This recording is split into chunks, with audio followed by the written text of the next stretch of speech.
She hadn't planned anything. Everything happened spontaneously.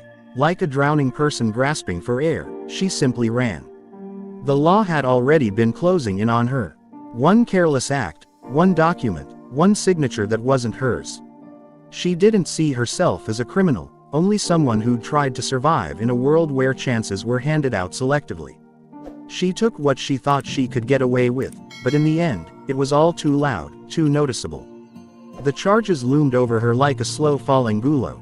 Thailand wasn't a dream, it was a loophole. No visa checks at the start, cheap tickets through a sketchy agency, a borrowed name on a printed boarding pass. She flew in the middle of the night, clutching a backpack with the last of her money, and a hoodie that still smelled of home. The airport felt too clean, too cold. She stepped into a world of sweat, neon, and unfamiliar languages. The first days were manageable.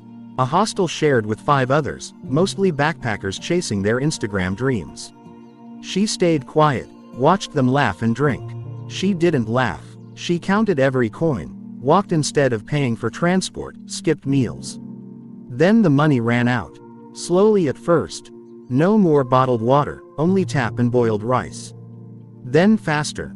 No more hostel, only a corner under a broken awning near the train tracks. She thought of stealing but couldn't. Not here. The police didn't ask questions, they acted.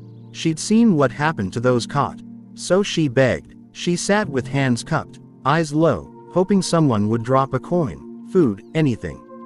Some did. Most didn't. The worst were those who took pictures. Days turned to weeks. The rain came and didn't stop.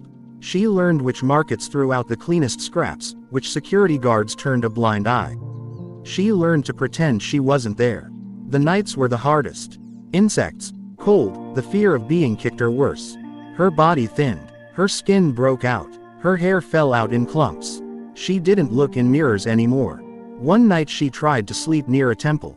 A monk left her a banana and a note. She couldn't read it. She cried. Then she stopped crying. Days passed. She stopped speaking. Her voice was a memory, her language fading. She scratched words into cardboard just to remember them. Warmth, childhood, mint, yellow. Her stomach forgot how to feel full. Her dreams were filled with sounds from home. Her mother's footsteps, a song from a phone ringtone. The clink of spoons. She woke up each time with a start, only to find herself lying in garbage, ants on her legs, a stray dog staring at her. She was eventually picked up. A patrol found her curled near the highway, dehydrated, half-conscious. They asked for papers. She gave a fake name, then another. Eventually, they stopped asking. She was held. She expected to vanish. Instead, she was deported. The flight back was silent. The air smelled like plastic and chemicals. No one talked to her. No one cared. At the airport back home, no one waited. She was processed, fingerprinted, scanned, and handed over to local authorities. Her record was still active. Her crime hadn't disappeared. She stood trial, didn't defend herself, didn't protest. They gave her time. More than she expected, less than she feared. Prison was cold but predictable. There was water, food, routine. She slept without fear for the first time in months. Her body hurt, her joints ached, but she breathed. Time passed differently inside. Days bled together. She worked in the laundry, scrubbing stains from sheets, folding uniforms.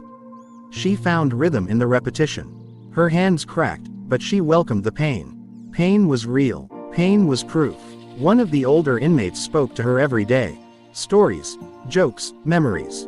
At first, she didn't respond. Then one day, she whispered back, "I don't know." That was enough. The wall began to crack. She wrote a letter. A long one. Everything poured out.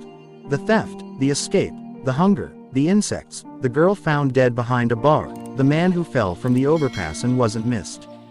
She sent it. She didn't expect anything, but it reached someone. Months passed. Her case was reviewed, not retried, not erased, but understood. One morning she was told she'd be released early.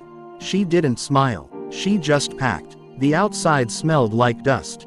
The sky looked fake. She was handed a bag, shoes, pants, a prepaid phone. A number inside, to a shelter for women re-entering society. She didn't call. She walked. For hours. through streets that had forgotten her. Eventually, she arrived at the shelter. They welcomed her. She was silent. Then she cleaned, washed floors, sorted clothes, took out trash. Her hands moved without thought. Her body followed. Weeks passed. They asked her to speak to others. She refused. Then she agreed. She sat with them, told her story flatly, without drama. "Don't expect kindness," she said. "But don't stop waking up." They listened. At night, she sat by the window with tea. Sometimes she touched her arm just to feel warmth.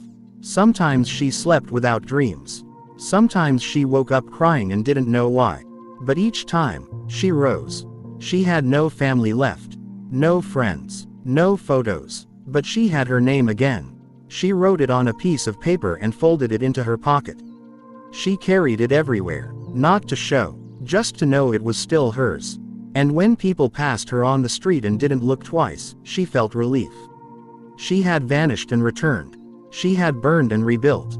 Not stronger, not wiser, just alive.